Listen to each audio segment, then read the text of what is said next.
This is the Spycraft 101 podcast. Welcome to your clandestine classroom. This is episode number 224 of the Spycraft 101 podcast. I'm joined today by Gregg Bergersen. Gregg spent 19 years in the Department of Navy's Office of Naval Intelligence as an intelligence research specialist. He was then asked to join the Department of Defense as a weapons systems policy analyst at the Defense Security Cooperation Agency in Arlington, Virginia, where he oversaw complex command, control, communication, computer, intelligence, surveillance, and reconnaissance, foreign military sales programs managed by the Army, Navy, and Air Force. In February 2008, Gregg was arrested on charges of espionage, for which he was later sentenced to 57 months in prison. While serving his sentence, Gregg dedicated his life to the Lord and now works to provide hope to prisoners through spiritual development courses. Over the past 10 years, he served as the director of a Texas prison ministry with nearly 100 volunteers, providing hope to the lost and the least in our society at dozens of prisons. Over 20,000 prisoners have graduated from his courses over the past 10 years. I invited Gregg onto the podcast to discuss his work as a civilian analyst for the Office of Naval Intelligence, Navy International Programs, and Defense Security Cooperation Agency, and the personal relationship which slowly transformed into espionage and incarceration that changed his life for the better. But first, let me ask you this. Are you an amateur military historian like me? Has this podcast rekindled your interest in Eastern Europe and the Cold War? Maybe you're finally getting into reenacting and living history just like you've always said you would.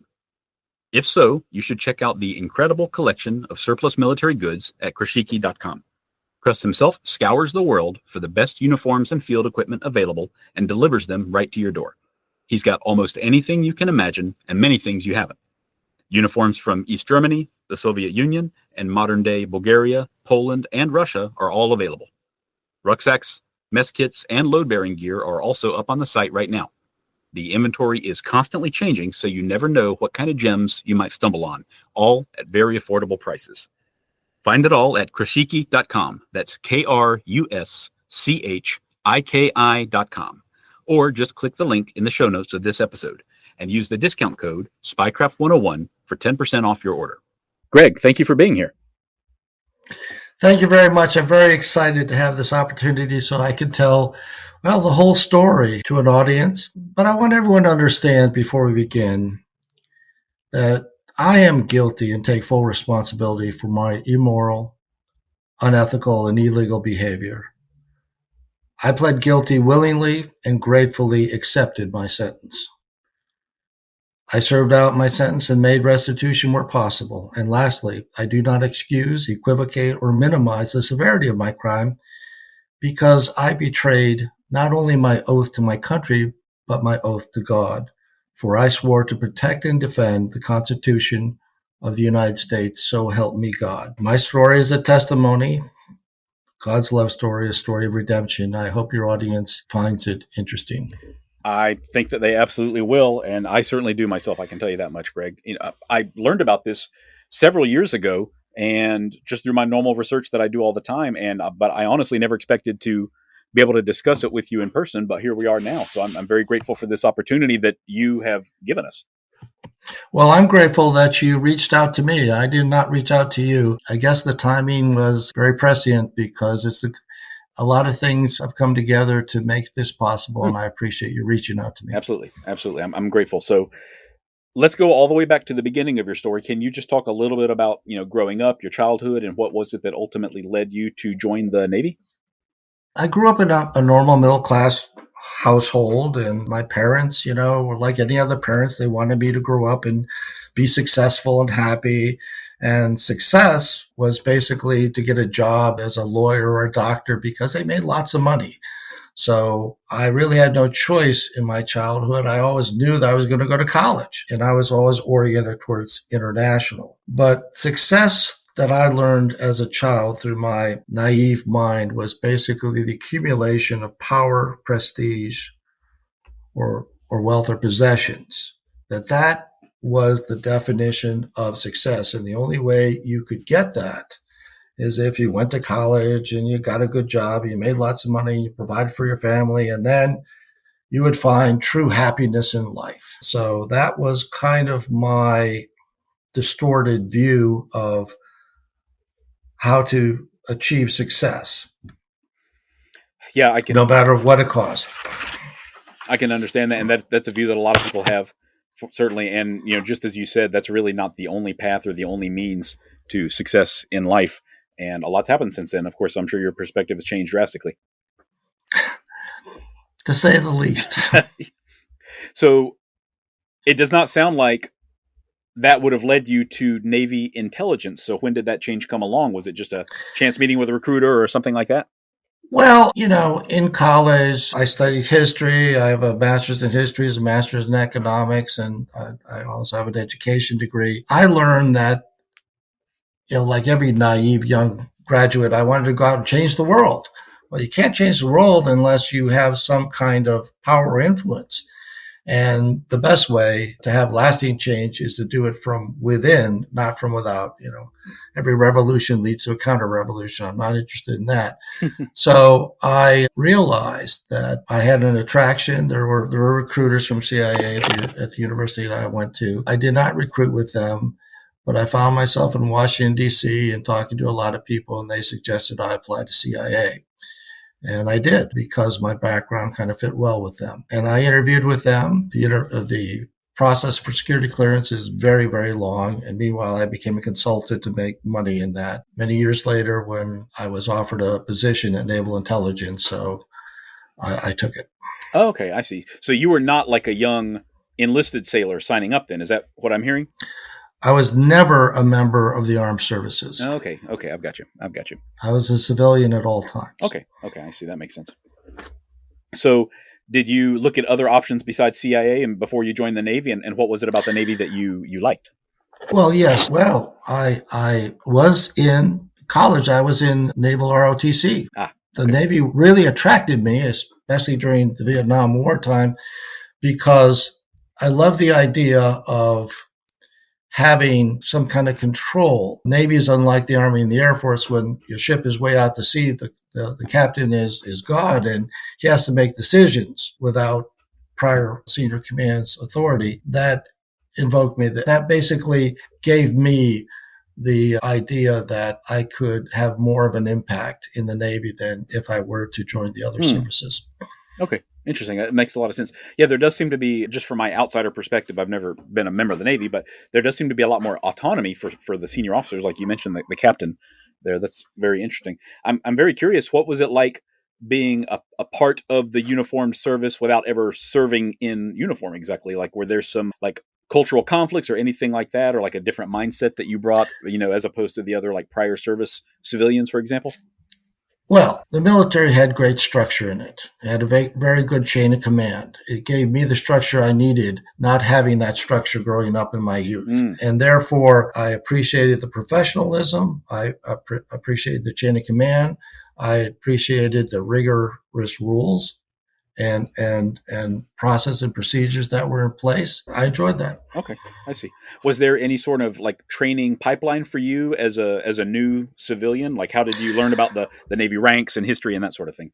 Well, yes, I did have to go through a lot of training. I went to DIA intelligence courses and learned all about the different types of intelligence disciplines. And my specialty was deep underwater surveillance. So I spent a lot of time in oceanography classes.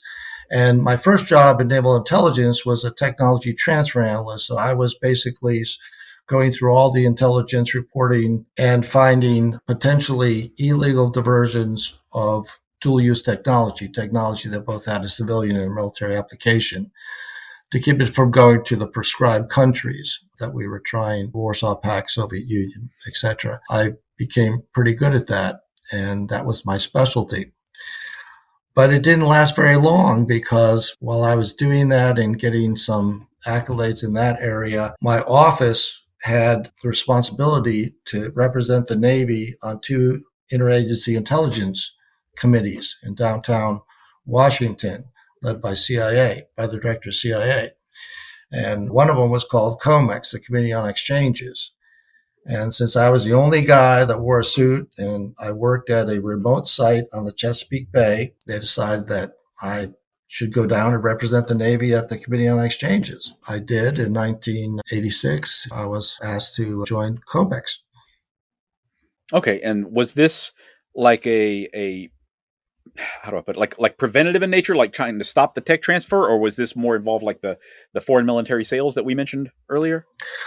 No, this was prohibiting the transfer of sensitive technology. Okay. That technology not only is hardware and software, but also intellectual property. So COMEX involved the review of scientific exchanges. Scientists come to our universities, or we go to their universities. It also involved the looking at programs, cooperative programs that allowed the exchange, the illegal transfer of sensitive intelligence or knowledge to the adversary.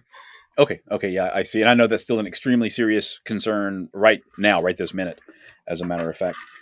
It was really big back then because Reagan was in the White House, and we had this big issue about Toshiba and the quieting of Soviet submarines coming from Toshiba sale of equipment that didn't appear to be classified. Okay, that would be the dual use kind of stuff that you were Correct. talking about. Mm-hmm. I see. Okay. Mm-hmm. Great. So I really do not know a ton about this area. I've heard of things like, ITAR's restrictions and how, Yes. people can get jammed up like that. And, faking Yes. like an end user certificate, is a good way to, Yep. come under investigation. That's about the extent of my knowledge of it, though, honestly. Right. Well, it's a tremendously important thing. And I'm sure it was, back in 86, 87, I can only imagine how high of a priority that was for everyone. It was. When I moved over to the Navy International Program Office, I got involved in a lot of those export licensing decisions from an intelligence perspective. I was the guy that brought the intelligence perspective to the Navy International Program Office, which is primarily a policy office geared with supplying foreign military sales as well as releasability decisions on technology and equipment. Okay, I see. That's very strange. Almost, it's almost like two sides of the same coin. There, it sounds like exporting stuff, for foreign military sales, but also preventing exploitation Correct. of American technology. So, did that? I mean, did it involve walking kind of like a fine line at times? Did you find? Well, there was a lot of obviously arguments that went back and forth because they said, well, you put on one hat to promote sales of U.S. technology and equipment to support our industrial base and our economy and our troops, but also you put on the other hat of not letting anything go. So obviously in technology transfer, it wasn't the prevention of transfer. It was simply controlling the eventual loss of that technology because everything gets out eventually. And it was trying to control how that got out. Okay. I see. I've heard a little bit before about how I don't even know how to put it. I'm probably going to misstate it, but like if our F-16s have something that is like the brand newest update is like Block 10, we're only going to sell up through maybe Block 7, even to our closest allies or something like that. Is that about the gist of it? I mean, were you selling stuff that was 2 years old, for the U.S. at that point or more? Well, I wasn't selling anything, but I was involved in the whole process. Sure. And remember, as an intelligence professional, my forte was making sure that my bosses knew what the intelligence readings were on this company or this potential transfer or this country who's going to receive it and what the enemy is looking for as far as gathering from our country. Okay, that makes perfect sense. Did you find that they listened to you? I mean, did they take your concerns or the intelligence community's concerns very seriously? Like, did they ever cancel any sales or anything that you're aware of over these concerns? As things get, when I came on board in this capacity, the technology was changing. It was changing at an accelerating rate. For instance, when I joined the Navy International Program Office in 1989, we were selling F-18s, because we're Navy, F-18s to countries. Well, F-18s have an electronic warfare component. Mm-hmm. That electronic warfare requires very highly sophisticated threat parametric data. That threat parametric data is generated by the U.S. intelligence community. Okay. And we don't sell it to foreign countries with the F-18. So I had to make sure we weren't selling things that didn't work. So I had to create the conditions upon which we could honor the sale and the systems could perform as they were intended to perform without violating disclosure of intelligence outside of the U.S. intelligence community. So I had to come up with win-win solutions. Win-win solutions with the acquisition community, with the intelligence community, with the policy community, and eventually, when we get into C4ISR, with the operational community. So I had my foot in all four of those pots, making sure everyone was at the table and everyone was working together, not only governments, not only U.S. government, foreign governments, but U.S. industry and foreign industry as well. Oh, my gosh. So all those equities were brought together for a win-win solution. Dang, sounds like you had your work cut out for you. Well, that's why I rose rapidly through the ranks. Okay. Very cool. So what is it, C4ISR? I know I mentioned that. It's kind of a mouthful at the very beginning there. Can you talk about a little bit about that and how it changed things? Well, after Desert Storm, Desert Storm, we brought 500,000 people to the AOR to prepare for the conditions of warfare and then execute kinetic warfare. And we had a way of doing that. And every foreign government saw it. For instance, before we attacked, we sent in jammers. They jammed the command and control system of the enemy. Then we would bomb the crap out of it. And then we would send in the troops. And our friends and allies are watching this saying, hey, I want that. I want that. Well, some of that, obviously, we couldn't provide them.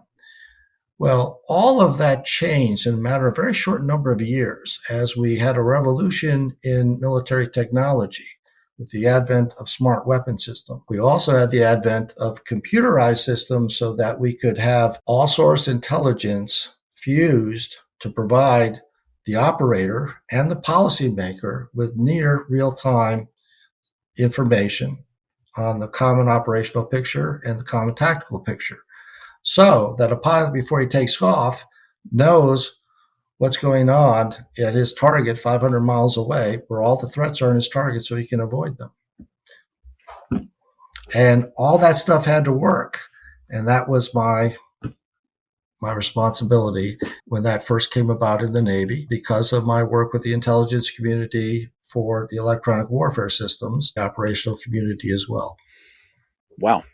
Okay, I can see just enormous forces at play here, and I can presume huge interest by these foreign governments, especially after Desert Storm, because I was much younger then. Of course, I was a kid when Desert Storm kicked off, and I remember how much the public's attention, including mine, was totally captured by these new smart weapons that were deployed then. So I have to imagine foreign governments were just agog at what was happening here in American defense industry. Correct. And we always had a problem, and it still exists today, that foreign governments could not keep up investments into these new weapon systems so that we could interoperate. So my position evolved into coalition interoperability.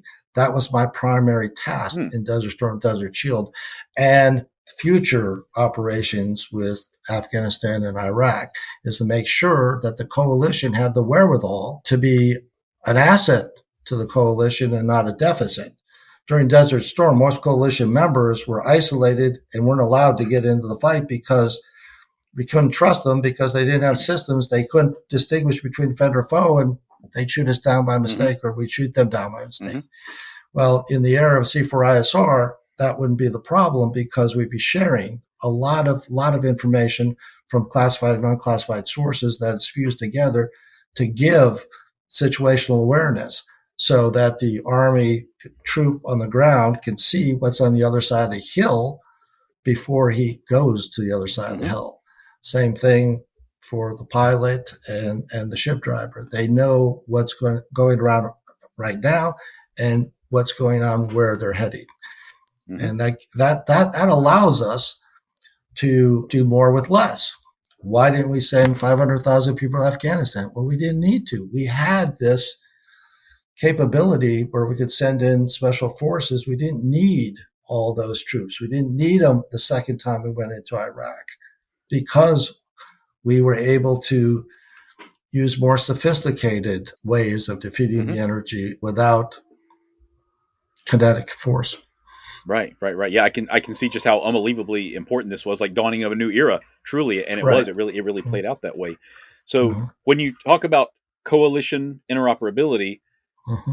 and at the same time the U.S. is ahead of everybody else, it sounds to me like mostly that. Correct me if I'm wrong here. Was that more of a one-way street?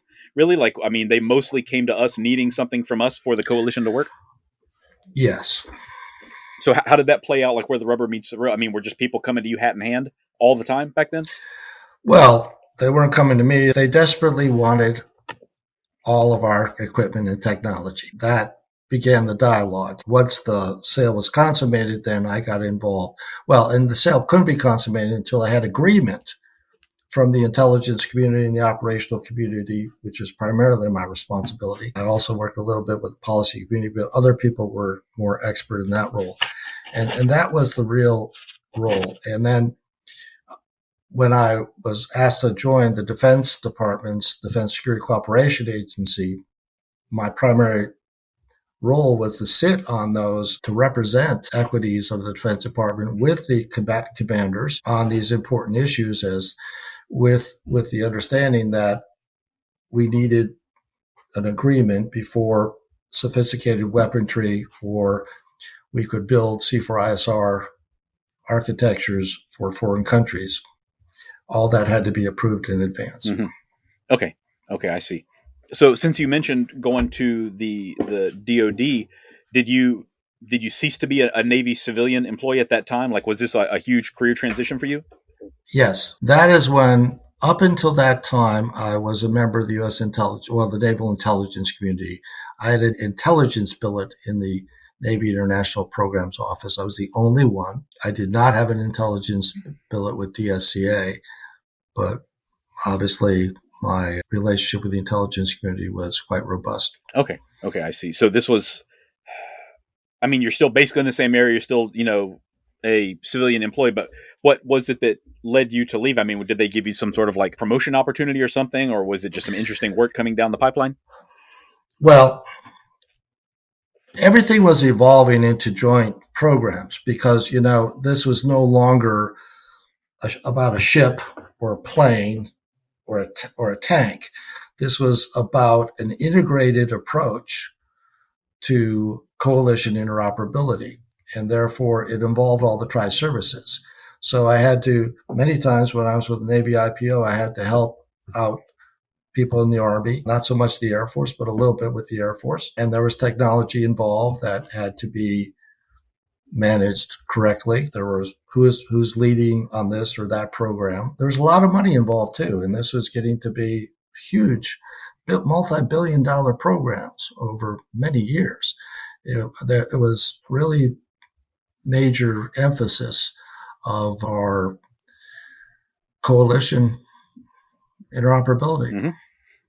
But everyone has to remember, we're not selling things to make money necessarily. We're doing it because it meets the policy goals and objectives of our national security. We don't sell intelligence, we exchange it. So we have to have all the wherewithal in that realm in order to make things happen. We support our friends and allies with their self-defense requirements because it's in our strategic goals and interests. Mm-hmm. And we have all kinds of plans and contingencies for how we would handle things if something happened. And that's what we do, is we plan for all that stuff. Now, my job wasn't on the operator side. My job was in the acquisition intelligence side. Okay, I see. Did you wind up in like a decision maker role? I know that you talked about being kind of an advisor to the command earlier. I mean, were you actually like signing anything, so to speak, or making a decision on any of these big deals? No, I was not the decision maker. Okay.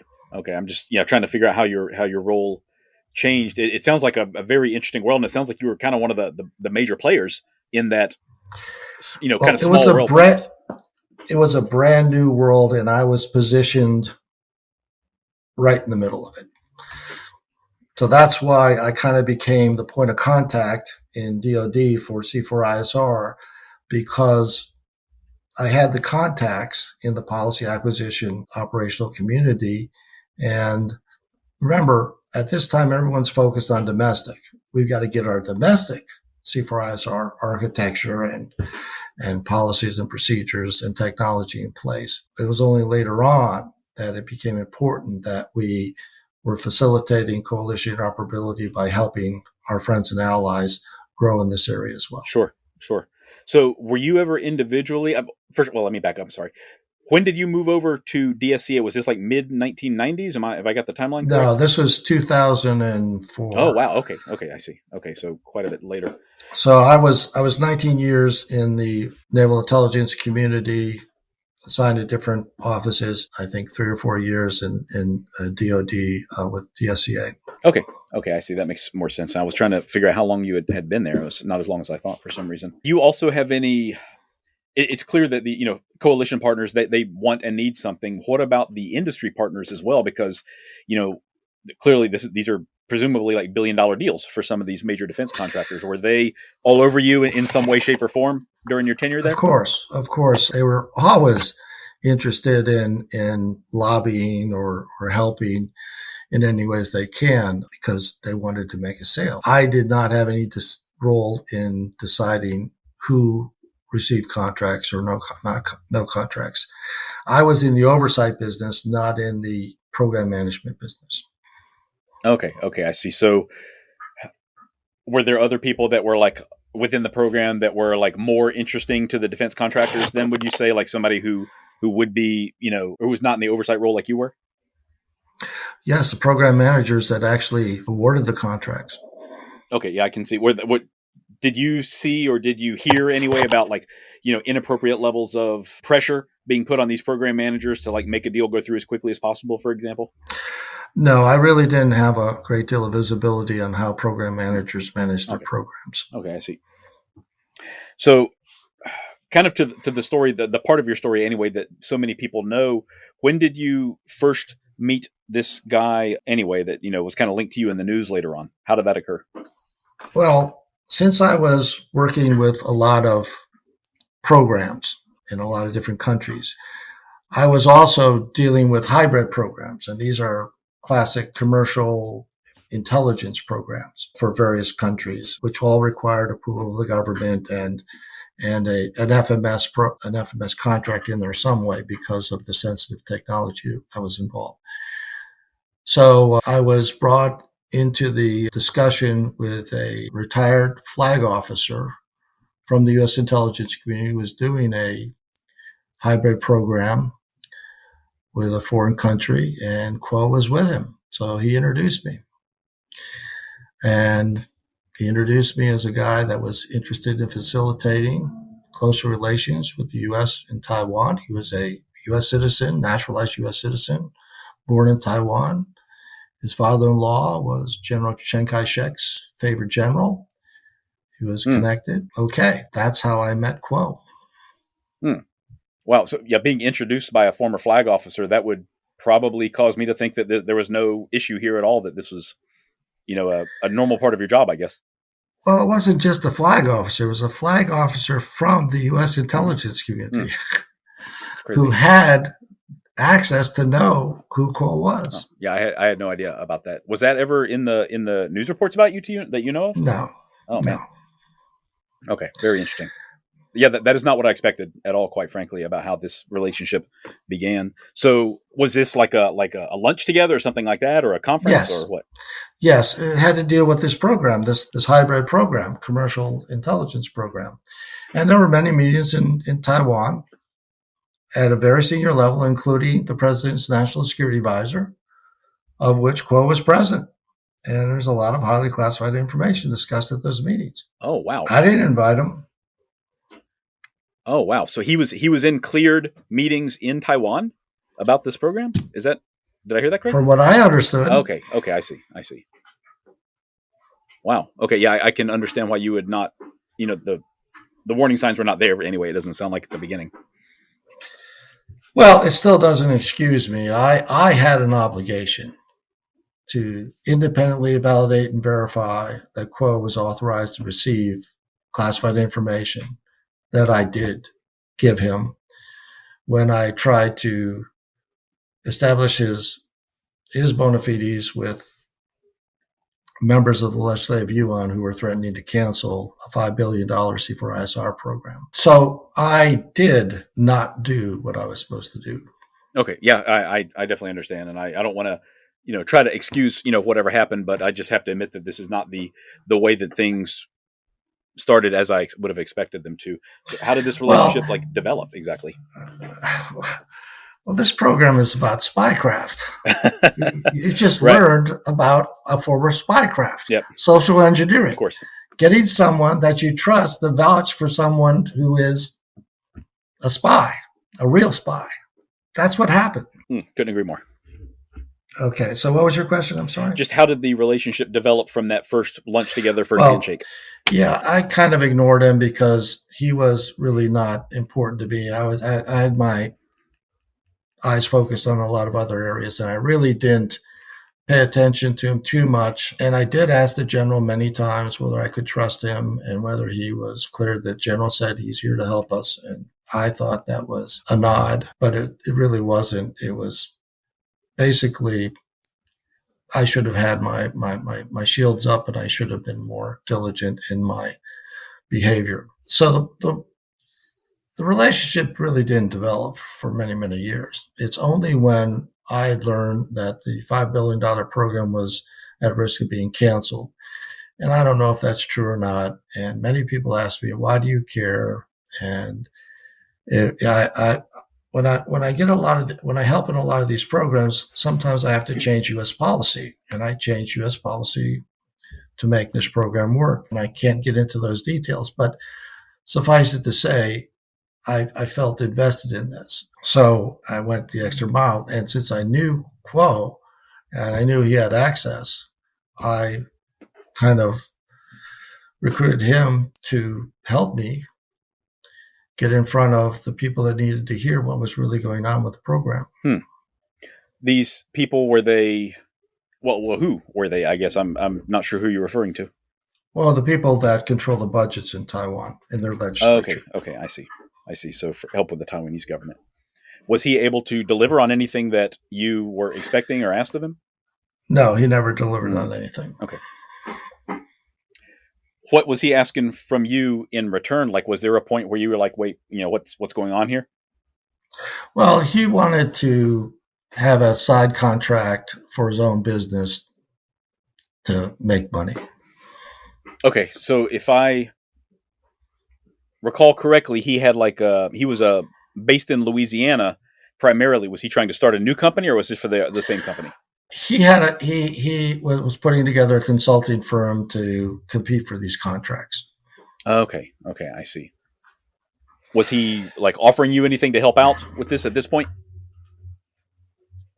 Well, not at first, but things in my life started to come apart in my personal life. I had a lot of personal issues. I was clinically depressed. I was drinking a lot. I thought that accumulating all this power, prestige, and possessions was going to lead to happiness, and I was anything but happy. So I was going through a lot of personal issues and a lot of personal crises. I had achieved in the government what I sought out to achieve. I had changed certain things in a positive direction, and I didn't know where I was going.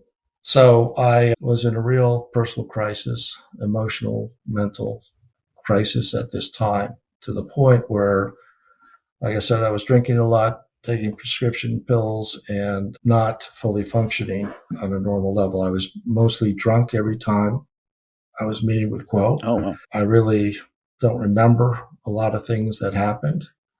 I don't excuse that because, it's my responsibility to be a professional and to act with prudence and the trust that was placed in me. And I wasn't doing that anymore. And I was thinking of leaving the government and doing what most people do, is retiring and getting a job with a contractor. So I was looking at that. I was looking at going into the senior civilian ranks as an SES, but I was really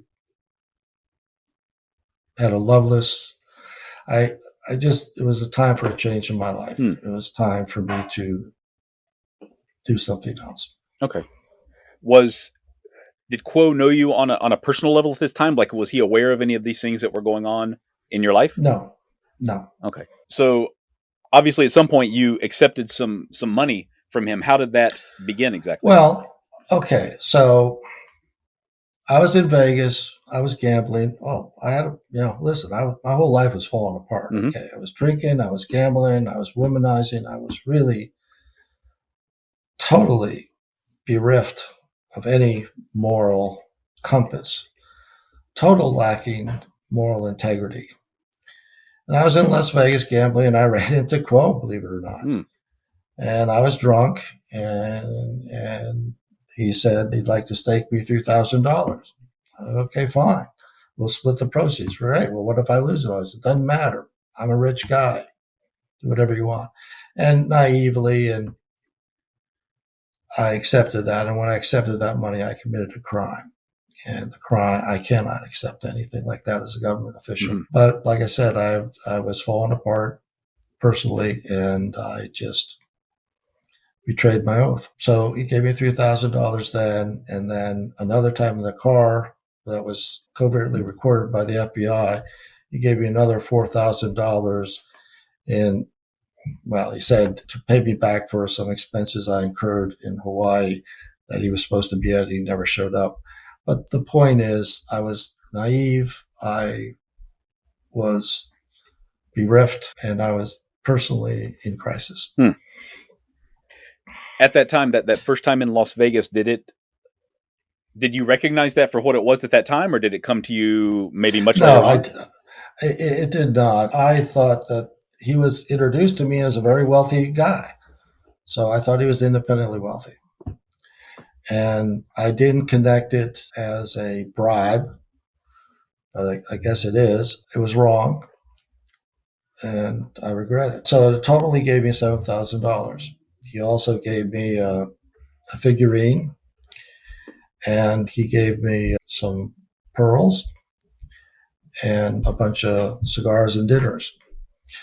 So when I was arrested, and my attorney and I were meeting with the Assistant U.S. Attorney for the Eastern District of Virginia, and I met with a dozen people from various communities to see what I had to offer as far as pleading guilty and cooperating.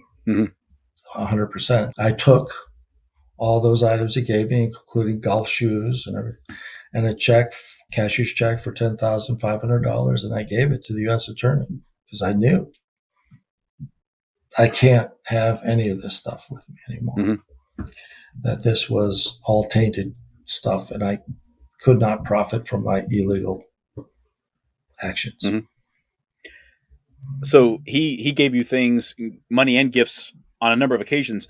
Did he ask you for something specific after that first time in Las Vegas, or had it already come by then? Had he already kind of like tried to elbow his way in prior to that? Well, I was trying to establish his bona fides so that he could go to these legislative yuan guys and represent himself as someone that had contact with the U.S. government.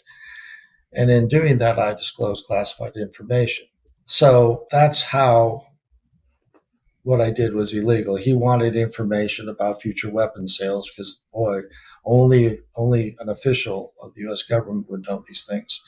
And if I had that information, well, then I can really present myself as basically someone to facilitate this meeting that you need with these powerful officials to restore the budget for the program.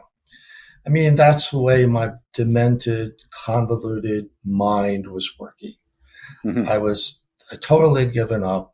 I really didn't care anymore. I just wanted to do something else. And I was falling fast. I was heading for a crash. And certainly I did. Yeah, I totally understand. So, of course, I know that you cannot and don't want to disclose it all over again, but can you say, for example, was he interested in like timelines, or was he interested in like specific capabilities or quantities of equipment? I mean, do you know where that interest He, came from? he was interested in details of the Osheng system, which was the Taiwan C4ISR program. Okay, like capabilities, details of how that system was working at that time. Just details, yeah. Okay, yeah. Sure. Yeah, I can clearly see how that would be of great interest, of course. And did you disclose, more than one time? Like, was it like you said, several different meetings? I mean, did you have to, do you ask, follow-on questions at your next meeting, that sort of thing? Well, remember, at all my meetings, there was a lot of drinking going on. Mm-hmm. Many times I don't remember. Oh, wow. I was under surveillance for 2 years before my arrest. Everything was recorded. I agreed to debrief the FBI for 87 hours. And they went through laborious details. Greg, for example, hypothetically, on March 13th at 7:58 at night at this restaurant, when you talked to Kuo, did you ask him this? No, never would have asked him that. He has no need to know that. It's totally not appropriate to even discuss that. Never would have told him that. Okay, let's go to the video. The video? Yeah, here I am. Three empty bottles of wine, smoking a Cuban cigar, talking up a storm. Don't even remember. Oh, my gosh. Fortunately, I did not disclose anything that was top secret. Okay, so it was secret level as opposed to top secret level in the stuff that they Correct. got you for? Okay, I see. Correct. So Correct. under surveillance for 2 years, under investigation, do you happen to know how that investigation started? Like, what was the tip off to the FBI that caused them to look at you? I learned through public record sources that they had captured a naturalized Chinese citizen that was working on a classified Navy program in Los Angeles. And through him, they found his handler in Hong Kong. So they're watching the handler. And while watching the handler, they found Kuo. Then watching Kuo, they found me. Okay, I see. Okay, so it's a very long-term investigation. If you were the third person or the fourth person, really, that they ended up investigating there. All through by watching the handler. Okay, gotcha. So prior to you mentioned the 2-year long period. Prior to your arrest, toward your interview, anything, was there a point or maybe a long period of time here, Greg, where you were thinking to yourself, I'm in too deep. I should not be doing this? Like, were you feeling any reticence or regret or anything while it was still going on? Yes. I felt that I should pull the plug any time now. But then I realized that I was really in deep. And then, like I said, I got to the point where I just didn't care anymore. I just had totally given up. I wasn't suicidal then, but I became suicidal very quickly thereafter. Oh, man. Okay, yeah, it sounds like just a conglomeration of so many things all at once, certainly. Yeah. You mentioned the handler and the other person. I've seen this name. I think it's Yujin Kang. Maybe is that the person that they got onto before they got to Kuo? To your knowledge, is that correct? No, Kang was a woman that he had hired to run his operation out of New Orleans, from what I gather. Okay. I never met her. I don't know anything about her. I know that she was arrested and received an 18-month sentence and was deported. Okay, I see. What about... She was not a major figure. Okay, I see. Yeah, I really don't know anything about her, honestly. I have seen her name associated, but I haven't looked closely at it. What about this Lieutenant Colonel James Fondren? How was he involved? Did you know him personally? I never met him personally. I do remember Kuo saying to me once, I have a contact either from the Joint Staff or in the Joint Staff who is in my pocket. And that made me wonder, what do you mean in your pocket? And I said, do you think I'm in your pocket? And I realized that I was. Oh, man. And, well, that's, I think, the point where I really knew I was in too deep. And then what do? Do I tell?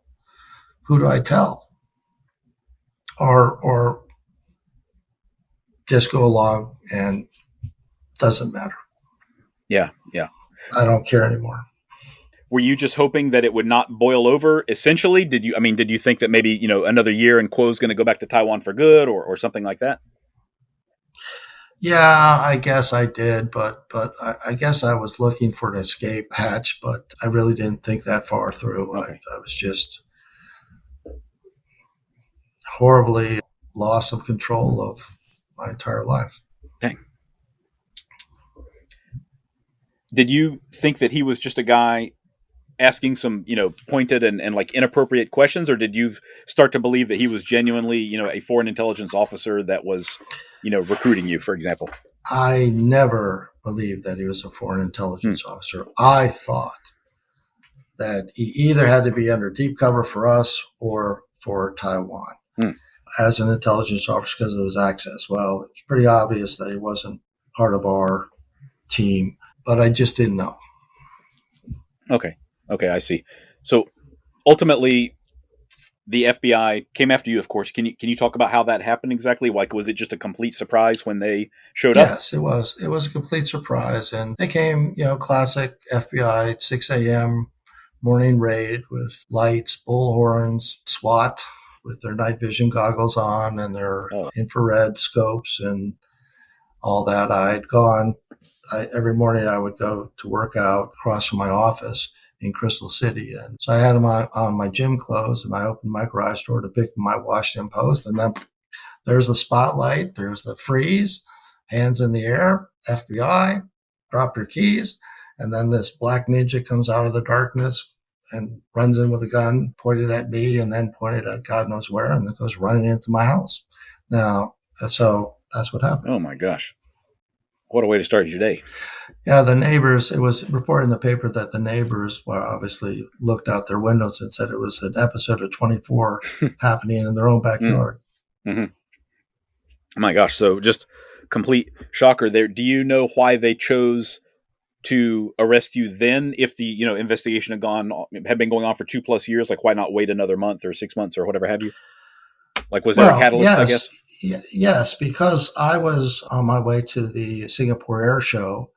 I decided to change my itinerary from Tokyo to Singapore to basically go spend a night in Hong Kong. And since I was meeting Kuo earlier in the week, they figured that I must be running. Oh, wow. Okay. And that's why they arrested Kuo and me and everybody else all at the same time. My gosh. Okay.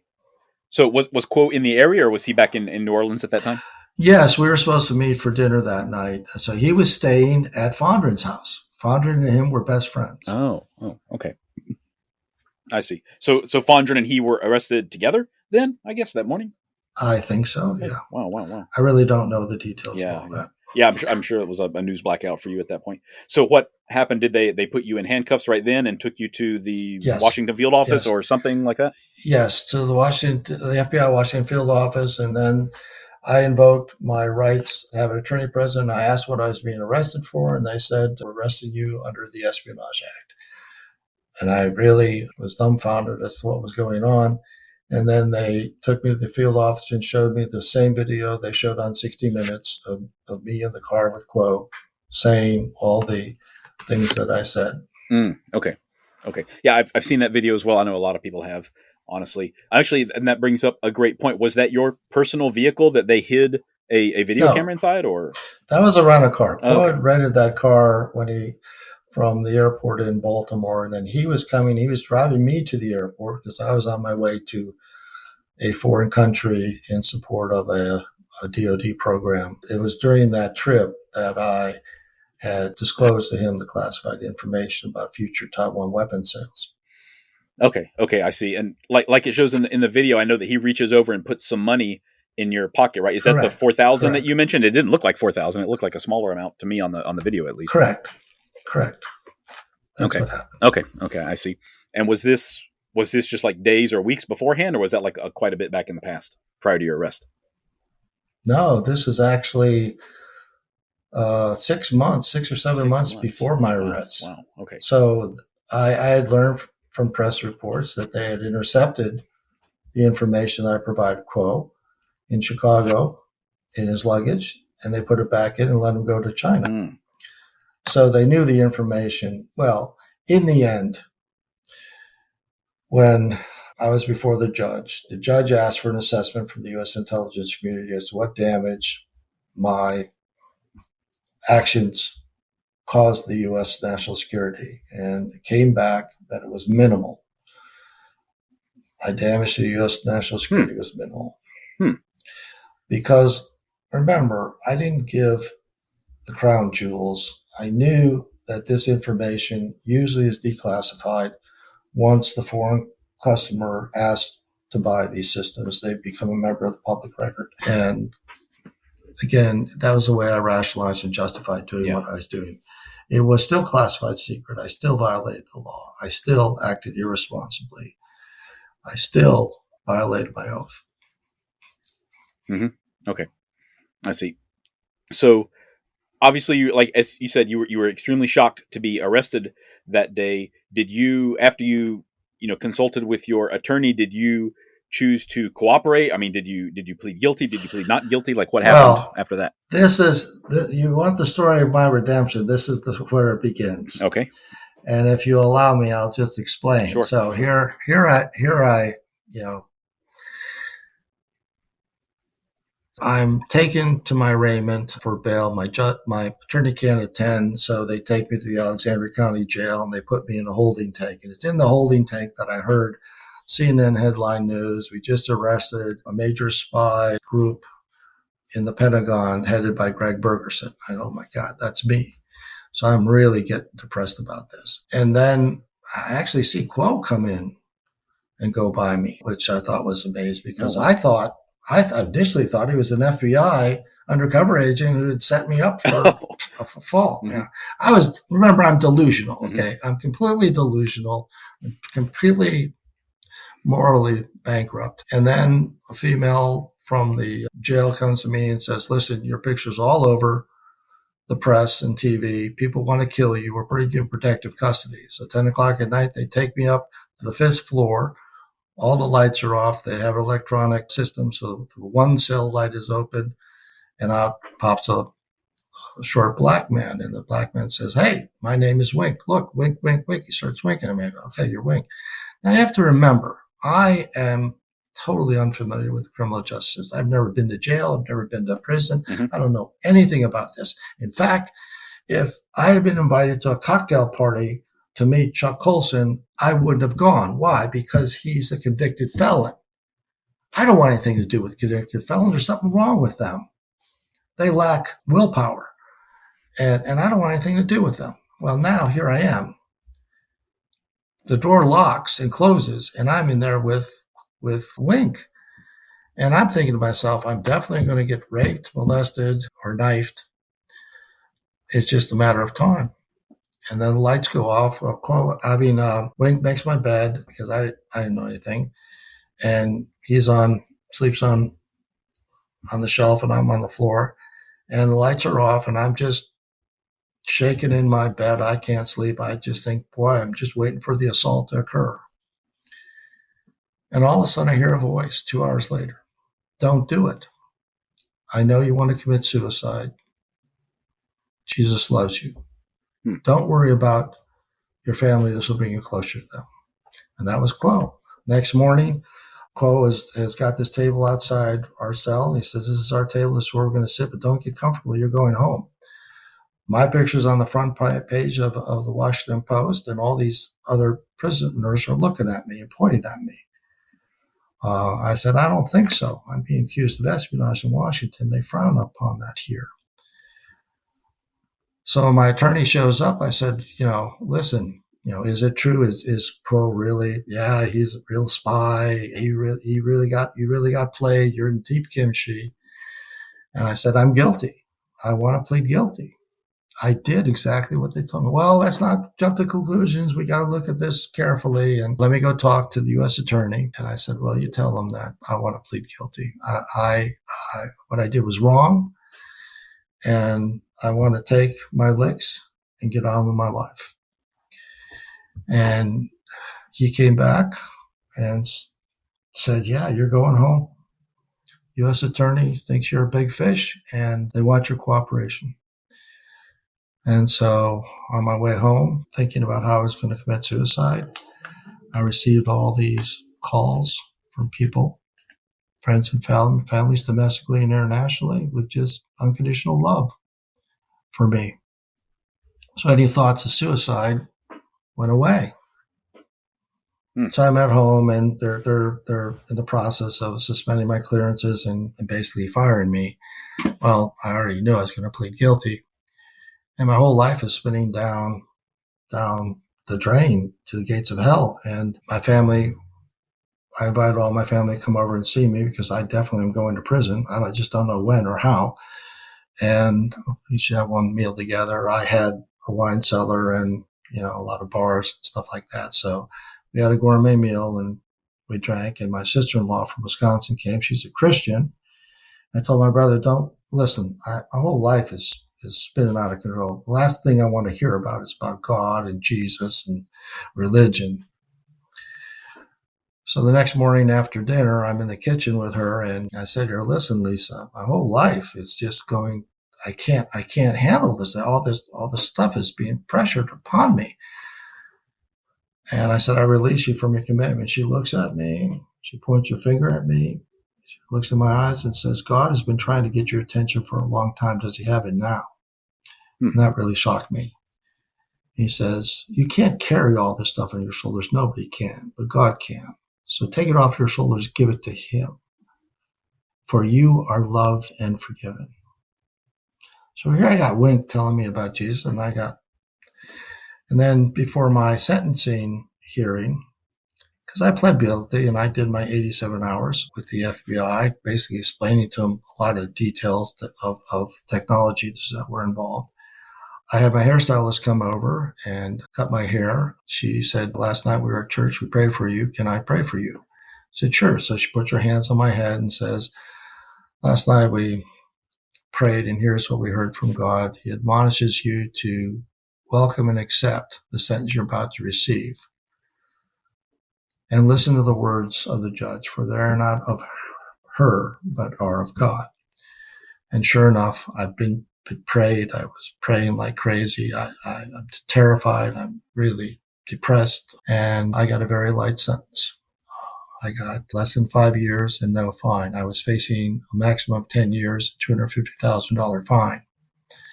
I found out later when I was in prison, I was able to see my file, that the government recommended I get 9 years and $100,000 fine. My judge thought I was going to get 7.5 years at least.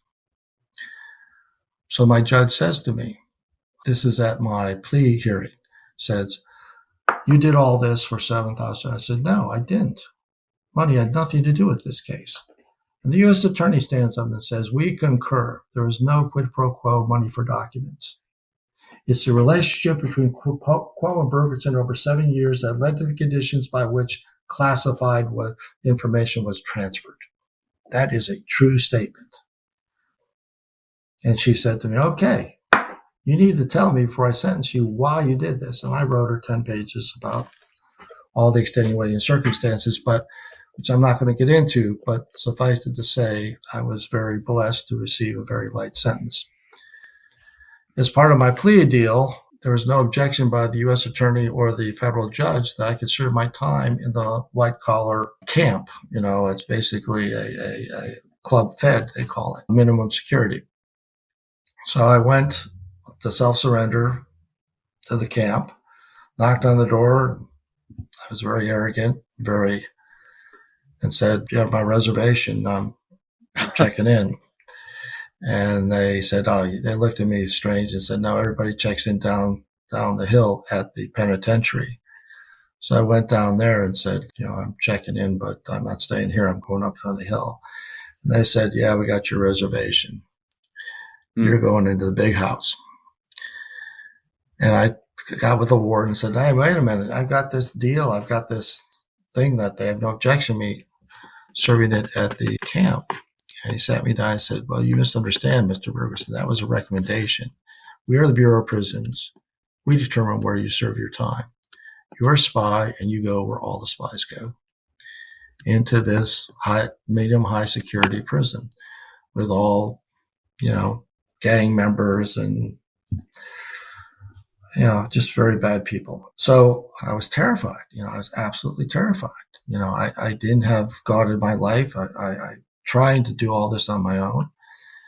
But I did arrive in prison with 2 pairs of glasses and an international study Bible. And I opened the Bible up for the first time in my first day at federal prison. And the words spoke to me. They were written for me. It was about me. And when I finished the Gospel of John, I committed my life to Christ. I was in a prison. I had a very, very difficult time. Again, I'm terribly fearful that I'm going to be extorted, raped, molested, whatever. So I joined the education department and taught people to get their GEDs, which helps reduce their sentences.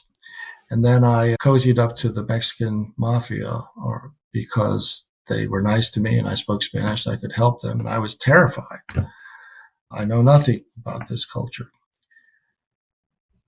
But my first day in prison, my prison had about 80% black, 50% Hispanic, and 5% white. My first morning after being in federal prison, the white people took me to a table and said, "You are a pedophile." I go, "Why? Why you say that?" He says, "Well, you have all the characteristics of a pedophile. You're white, you're educated, you have money, and you're here. And we kill pedophiles and we kill snitches." So I got my paperwork and went back to him and said, "No, listen, I'm not a pedophile, I'm a spy." So the guy sitting there said, "Well, what's your sentence? Do you know Aldrich James?" "No, he was my roommate in Pennsylvania." "No." I said, "My sentence is, less than 5 years." "Well, then you have to be a snitch because everybody gets a life sentence that's convicted of espionage." So I had to get all my court paperwork from the Alexandria County Courthouse to show that there's no downward departure based on cooperation. In fact, I found out there was an enhancement for abuse of power. So those 2 pieces of paperwork prevented people from extorting me or playing that game. But I had a very difficult time, as I said, and as I got more comfortable in my salvation, I encountered the risen Christ in prison. My cousin drove 6 hours to baptize me in the Holy Spirit. And my whole life changed. And I was no longer afraid. I had found peace, contentment, and joy, even in that horrible place, because my life was not mine anymore. And I was created by God for His purpose, and I sought to figure out what that purpose was as I kept on teaching GED classes and helping guys get sentence reductions. I no longer cowered in fear. In fact, the shot callers put out the word, all the shot leaders, these are the guys who run the gangs, stay away from me because there's something wrong with me. I got out of prison, came to Houston because I had a relative here, got a job making minimum wage as a receptionist at the University of Houston with a corporation that provides food. Realized that this is part of the humbling process that I need to go through. I decided that I was going to try and get a better job, so I applied to become an adjunct professor at a local college, and the dean called me up and said, "You're the perfect candidate. These students will never meet anyone like you. Based on what you've been through, you can relate to them." And sure enough, I was a adjunct professor of history, a part-time job at a local college for 3 years, and worked my way up from a receptionist to an accounting clerk. I went to church here, and I was overcome by the Holy Spirit again, meeting people who had been praying for me for years, which really blew my mind.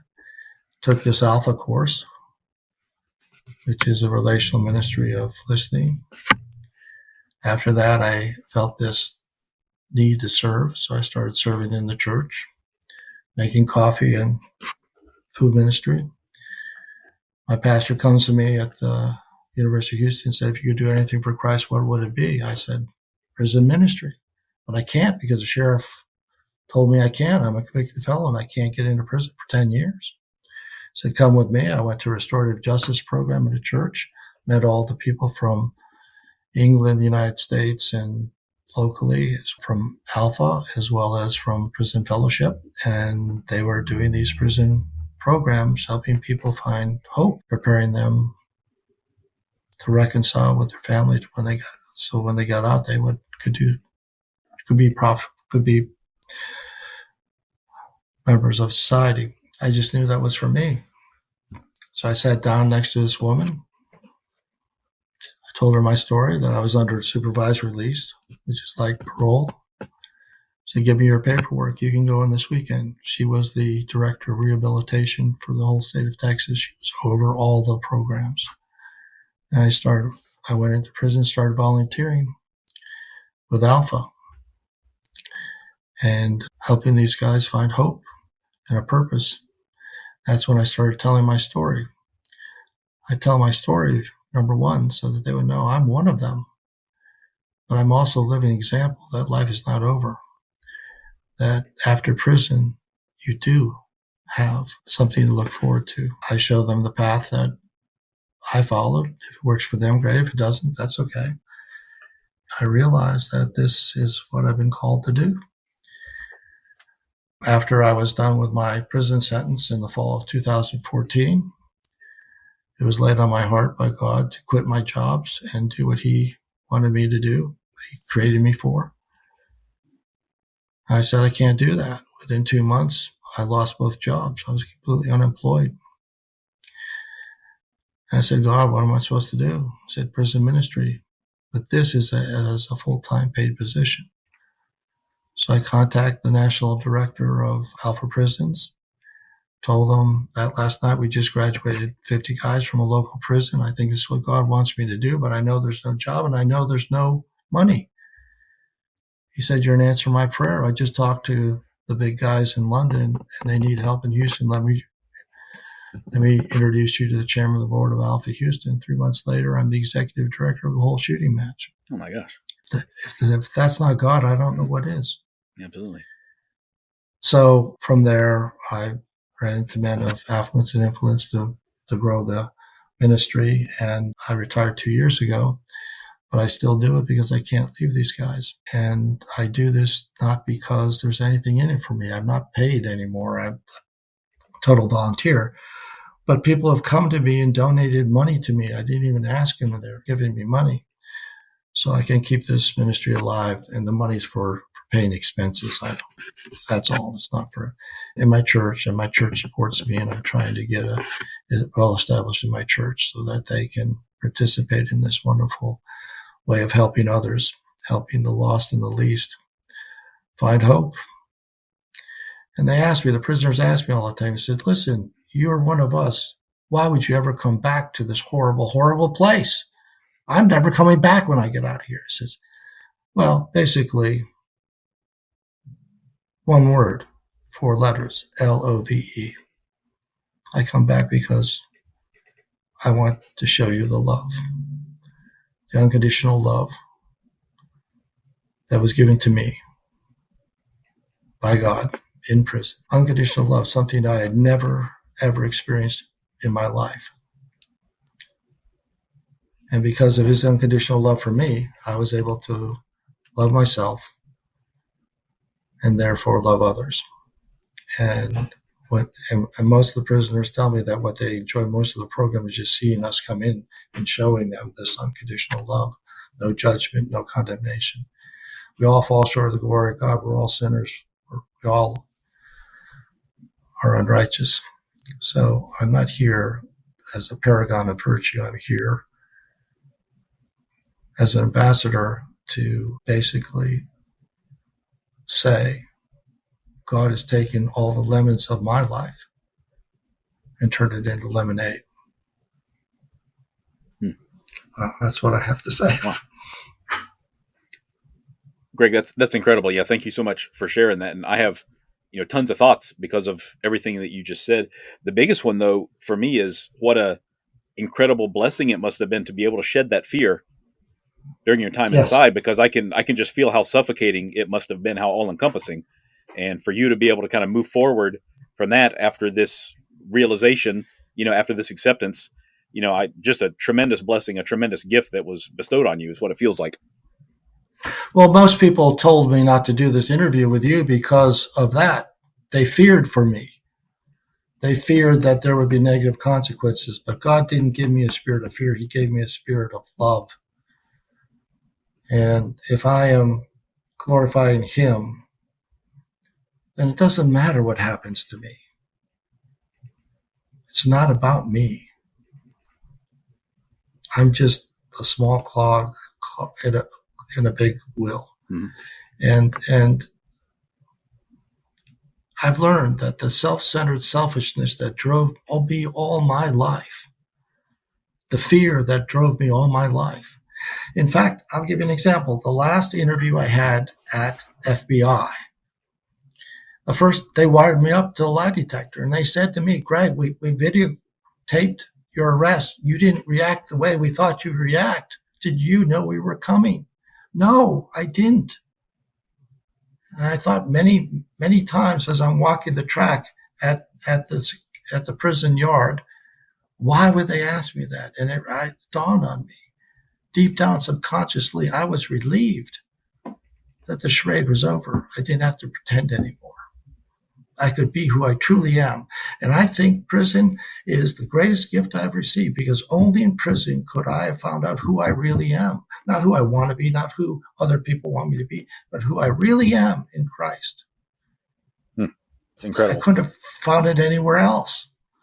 In the real world, in the free world, there was too much noise going on. I wasn't listening. I couldn't listen. Mm-hmm. So I think prison is a gift for all the men and women that are there. And if they think prison is a place of punishment for them, then they're not listening. Yes, you're being punished by society for your crime, and you have to take responsibility for what you did and serve your sentence. But you're also given an opportunity to find out who you really are, who God created you to be. And it doesn't matter if you get out, because if you're in God's will, everything will be fine. And it is in my life. I have never found greater peace, joy, and contentment as I have right now. Never had it when I had the power, prestige, and possessions. Never had it then. But I have it now. I don't have to worry about those things that I worried about back then. Because in the big scheme of things, they don't really matter at all. I know we've talked about a lot today, and I know your focus is spycraft. But you see, something as horrible as my crime, and it is a terrible crime, and I will always have to live with the fact that I have moral turpitude. I can never get a responsible job again of trust in society because of moral turpitude. My crime was that heinous. I committed a Class A felony. I could never go to the minimum security camp because I received a public safety factor. My crime confers a public safety factor, which means you can't go down to the lowest level. You are a risk by definition of your crime, even though there's no violence in your crime. Nobody got hurt. Doesn't matter. So it was a blessing that I went to a medium high security prison, that I didn't go to a low security or a minimum security prison, because I had to go through what I had to go through to find out who I really am and to do what I'm doing now in prison ministry. And I'm very grateful for that. It's incredible. So, Gregg, at the very beginning, I mentioned that you've had over 20,000 graduates from your courses over the past 10 years. Do you have any success stories that you can share? Have you had other prisoners come to you afterwards and talk about a similar journey or similar transformation that they underwent? Is there anything like that you can share? I have lots of letters from lots of prisoners with their great gratitude. One guy told me that when he took my course back in 2017, it leads up to a Holy Spirit Day where I actually lay hands on people and pray that they be filled with the Holy Spirit once they've accepted Christ. And he said, my whole life transformed. Everything changed. And since that time, he has been doing a lot of good things, volunteering. Another man who was a gang member who went to my course, got to talk to other blood enemies in these small groups that I create about these Christian principles of forgiveness, for example. He said it's the best course he's ever had. He's taken all of them in prison. He got out, helped me. I had him give his testimony at a donor event. We raised over $250,000, and we hired him. Now he has his own company and his own ministry up in Dallas. He's thriving. So, but it's not me. I didn't do anything. God gets all the glory. I have numerous stories because remember, we're getting back to this concept of unconditional love. That's what it's all about. It's the unconditional love of God for them. And when they experience that, their lives transform. One guy, after my course, was so excited, he reunited with his wife, his children, enrolled in college, got his degree, and now has his own company. He's doing very well. Wow, that's fantastic. My goodness. Well, Gregg, I do want to go back just for one last moment, really, all the way up to Kuo. Do you know what happened to him after that initial sighting in the jail, like where he served, what happened to him afterwards? All I know from public records is he was serving his sentence in Phoenix, Arizona. That's all I know. Okay. I have no animosity towards him. I have no animosity towards anyone that was involved in this. I mean, I take responsibility for anything. I don't wish him ill, and I really see no need to reunite with him. I understand. I haven't looked him up. I don't know what happened to him either. I kind of assume that he was deported, perhaps. Actually, he was a naturalized citizen, so he couldn't. Yeah, actually, there is an article I read that came out about him in 2000, and Canadian Press, what is this, 2011, May 6th of 2011. I guess his wife divorced him, and his children don't talk to him. I mean, oh wow! I pray for him. Sure. My goodness. Yeah, I haven't heard anything. That's 14 years ago, 14 and a half already. Yeah. So I have no idea. This is all old news. Yeah. I mean, I do not seek the spotlight. You came to me, I didn't come to you, because I don't want people to think that I get any credit for any of this, that I did a horrible thing, and I'm not proud of it, and I regret it. But I know in everyone's life, no matter what you've done, no matter who you've hurt, that God, all things come together for the good to those who love God and to those that are called according to his purpose. And I know that to be absolutely true, as it is in my life. So there's always hope. Agreed. There's always a chance for restoration, reconciliation, and redemption. And I'm very happy to say that I have experienced that. Yeah, I can see that. It doesn't mean everything's perfect, but it's not supposed to be.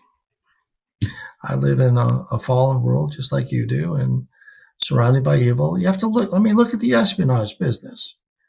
What is the espionage all about? It's the underbelly of our government. It's the shadows. It's the darkness. Evil thrives in the darkness. It's all about deceit, deception, betrayal, lying, cheating, stealing. That's evil. And we rationalize and justify it because we need information to protect us and to achieve our national policy goals and objectives. All right, fine. But it's very dangerous. And if someone doesn't have a strong moral integrity, they're gonna get lost in that system. They're gonna get sucked in, as I was, and turned as I was, without even knowing it. So, I understand that this world is not black and white. There's a lot of gray. But I choose to live in the light. I choose no longer to live in the darkness. And I live in the light and not in the dark. And I pray everyone lives in the light and not in the dark. Well, Gregg, I really appreciate your time. today. Thank you. This has been great, and very few of the stories that I tell or talk about or help share here, very few of them end up on any kind of an uplifting note at all. Yours is one, though, that does clearly. So that's very good to hear, honestly. And I'm really glad that you were willing to share it with us. And, especially when people advise you not to, honestly, I really appreciate you taking a chance here and putting yourself out there again for the first time in so long to share this with people. I think it's really going to strike a chord with a lot of people. Well, as long as in the end God is glorified, it's worth it, no matter what happens. I agree. So, Gregg, you're still volunteering with Alpha. Is that what I understood correctly? No? Well, I'm no longer with Alpha. I retired many years ago. I use the Alpha program in prisons there are 11 courses. The first one is to basically an awakening course, and then there's discipleship courses and life skill courses. And I do that. And recently, I'll tell you what, I've been so lucky. God is opening so many doors. There are these people in prison that have high security because they're very violent. They're called G4s. And if you're really more violent than that, you become a G5. And G5s only get 1 hour of light a day. Through the grace of God, the state of Texas has allowed me to go in and administer Alpha courses to these men who have no other programming, who have 1 hour of sunlight a day, or those who are isolated from all other prisoners as G4s. Oh my gosh. So this just happened in the last few months. So God be glorified by it. Yeah, that's incredible that you're able to reach people that need you the most, I would say, or need God the most. Yes. And I'm not telling people what to believe. They make their own decision. That's what I love about the Alpha courses is we create the conditions to have a discussion, and they can ask the questions of faith, but they got to answer their own questions themselves. And we give them, hopefully, the information to do that, but they have to answer it because I can't tell people what to do. And obviously, I did some very good things in the government. Policy changes, some procedures, there's some joint staff instructions that I helped write. Received a letter of commendation from General Kellogg, but he was still at the joint staff. But nobody cares about that anymore. All they care about is the crime I committed and the salaciousness with all that comes with that. Well, that's fine. I'm at peace with how it all turned out. I'm not happy that this happened, but God can turn everything around for his good. And he did in my case, and I pray he does it for everyone's case. Yeah, I can see that. Well, thank you so much again, Gregg, for sharing all of this. I really appreciate it. I know that you're still working. Do you have any online profile, website, anything like that you could share if anybody wants to learn more about what you've done or what you're working on now? Yes, I have a website. It's HoustonPrisonMinistries.com. They can read about it. Okay. And I understand that you found out about me through my profile at another prison ministry in Ohio called Damascus. Yes. So I work through them as well. So we're all working together. Okay, fantastic. We will link that up in the show notes for people who want to learn more. And Gregg, just I can't say it enough. Thanks again for your time and for sharing this story with us publicly after so long. Honestly, it's really an honor for me. Well, thank you very much. It's been an honor and a privilege to know you. Wonderful. Okay, well, thank you again. Take care. If you're interested in more of Spycraft 101, look for my page on Instagram at Spycraft 101. You can also find more great articles on my website, spycraft101.com. Thank you all for listening, and I hope you'll stick around because there's lots more to come. Disclaimer. This podcast is for entertainment purposes only. The stories and statements expressed herein are experiences and opinions. They may not reflect the views of the host or the production studio. It's okay if you disagree with our content. No piece of media is right for everyone. If you love Spycraft 101, please check us out online, on Instagram, on YouTube, and especially on Patreon. Thank you for listening.